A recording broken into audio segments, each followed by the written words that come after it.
Welcome sa Clarvans Channel mga katiktik. Ngayon ipapakita ko sa inyo kung paano i-hard reset ang Realme XT. Yan, ito turn off lang natin mga katiktik kapag meron tayong passcode dito na nakalimutan, pwede nating i-hard reset.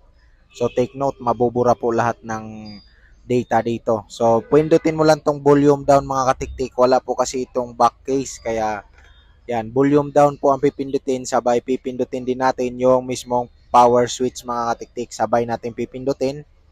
Ayan, pag lumabas yung Realme logo o mag-vibrate, bitawan mo yung power switch at magbilang ka ng 10 seconds. I-hold mo yung volume down ng 10 seconds at pag nag 10 seconds na, bitawan mo na lang to mga katiktik at hintayin mo ito na may lalabas dyan mga katiktik. So volume down na, hindi volume up. Mas madali lang naman pag may pindutan mga katiktik. So pag lumabas to, pindutin mo yung English at ito wipe data. At ito, format data, pipindutin mo. At itong code na ito mga katiktik is nagbabago. Kung anong lumalabas dyan is yun yung itatype natin. So again, format data.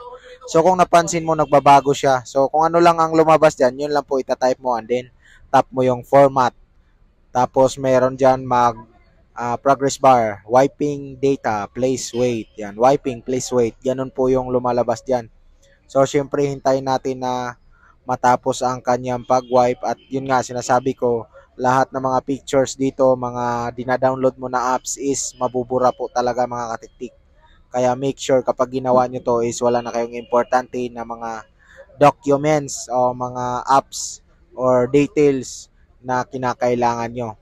So maghintay lang tayo mga katiktik na matapos ang kanyang wiping. At pagkatapos niyan, mayroong lalabas dyan na wipe successfully. Okay lang natin at kusang magre-restart ang ating phone. At pagka-restart niyan mga katiktik, isi-set up na lang natin. So ganito na po ang kalabasan niya mga katiktik. So next na lang. At kapag manghingi ng Google, so meron tayong ilalagay na link dyan sa description para masundan mo.